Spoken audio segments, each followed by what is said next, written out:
Ever wondered what you'd do when you retired? We decided to buy a little caravan and tour around Europe. It's cheap, it's cheerful, yes, even when it's raining. You see wonderful sights, meet great people, and generally have a damn good time. This year we're doing Italy for 6 weeks, although we wandered over to the French Riviera for the last fortnight. We took a small camcorder along, just for the record.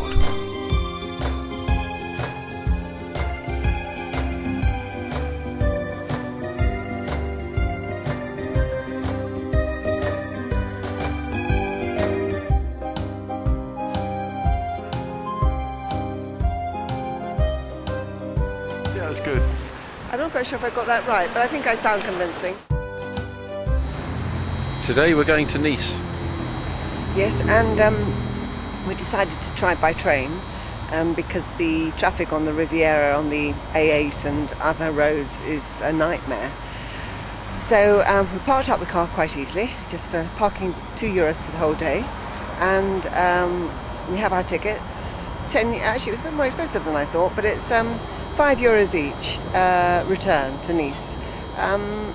It's not cheap. It's about the same as travelling in the UK, isn't it? Or Cheaper. You think it's cheaper? Yeah. Station's nice and clean. Surprise! Oh, there is a bit of graffiti, reminding us of Porta Prima in Rome. But there you are. Yeah. So I'm hoping we will have a good day. Really, we're going to be positive. It's going to be a nice warm day, a nice sea breeze. So we'll walk along the seafront at Nice and perhaps have some nice cups of coffee while we're out.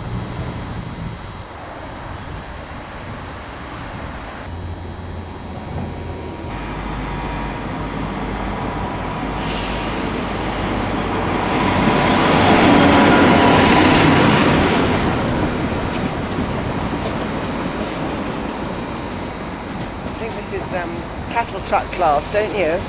This a bit reminds you of Rome.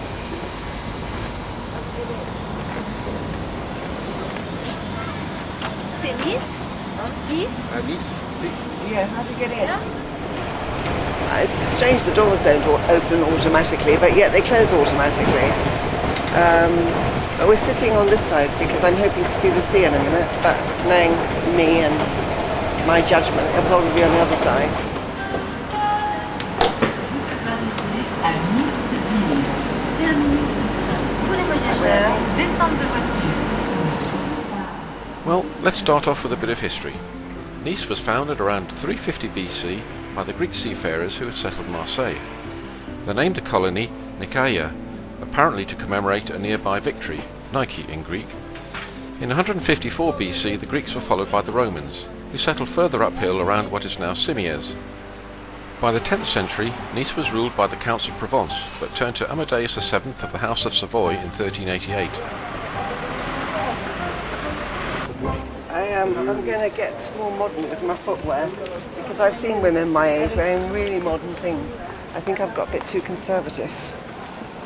So yeah, there we are, food for thought. Anyway, back to the history lesson. In the 18th and 19th centuries it was occupied several times by the French, but didn't definitively become part of France until 1860, when Napoleon III struck a deal, known as the Treaty of Turin, with the House of Savoy. See, I'm coming because I'm so happy. Looking at shoes in shops.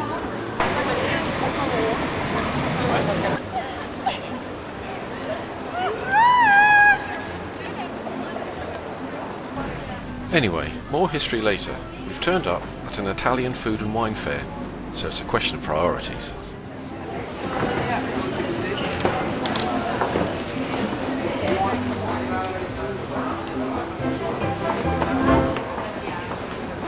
That's the lemon olive oil we bought in Montepone.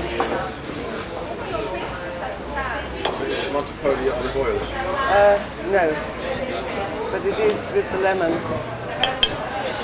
I may get some of that on the way back if we come back this way, because I love that on salad, it's just delish.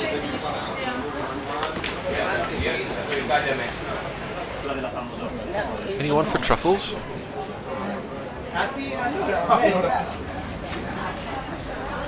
Of course, with all this food about, it's well beyond Sue's level of temptation, so she's going for a pork sarnie.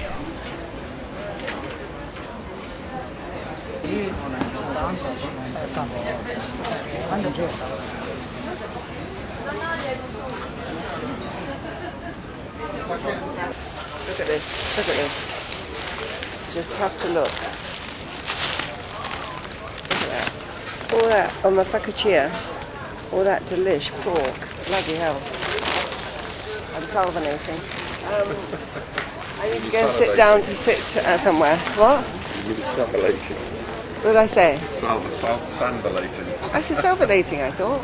Okay.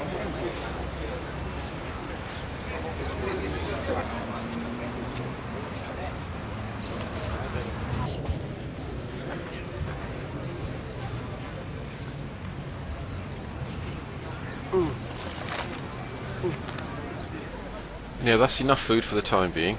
Back to the history.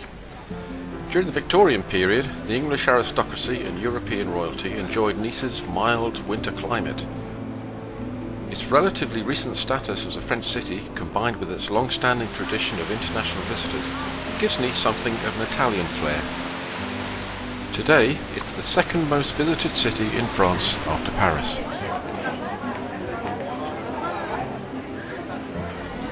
We're on our way down to the beach, but first there's a slight detour through the flower market.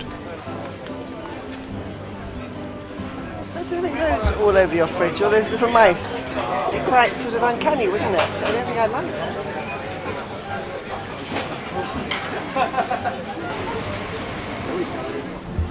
that. Nice's signature attraction, of course, is the Promenade des Anglais. It's also a great place to people watch and observe all the beach activities.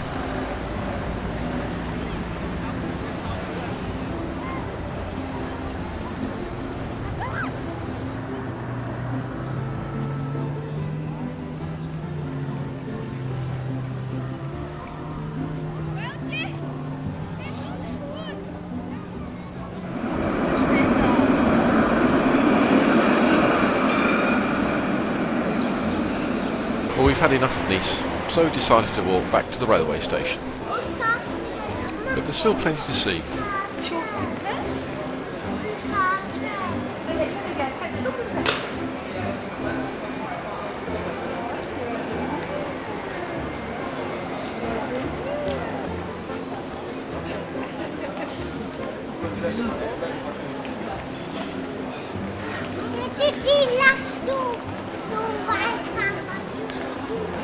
Do much, did he, for 50 cents?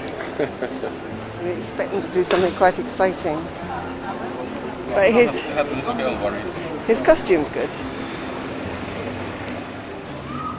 Also, as you might expect in the Côte d'Azur, there are lots of beautiful people walking around or sitting in cafes.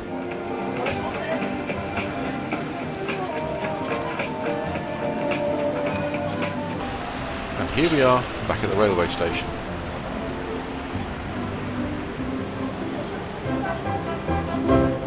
Basically what's happened is that we've arrived an hour before the train is due to leave.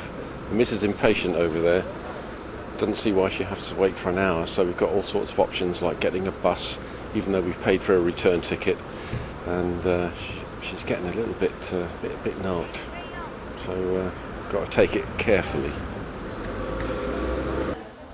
Perhaps the tourist office can shed some light on things. Any of them will be okay to Cannes-sur-Mer. And for each one you have the different stops in Cannes-sur-Mer. How frequently do the buses go, do you know? This one every 15 minutes, this other one every 45 minutes, every half hour. Okay. So with all of them it will arrive very soon. Yes, okay. Yeah, I see. You're welcome. We ended up waiting for the train anyway. So let's get Sue's opinion on Nice. Lacks personality. I mean, very pretty. Lacks any sort of personality. Train service is abysmal. And that's all I've got to say, really. The Italian market was good. So you weren't impressed with Nice? No, I wish I was back in Italy, to be honest. But there you are. What do you think of it? About the same. Yeah, I mean, you know,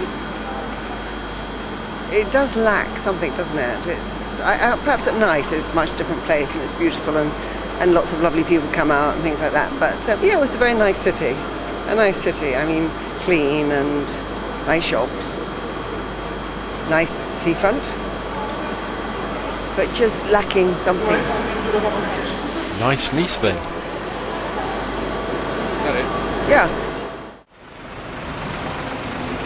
Do you think if you looked at the timetable hard enough, you might find the train that's going to come sooner? No, I'm just trying to understand the timetable. You're trying to wind me up, aren't you? You're trying to wind me up.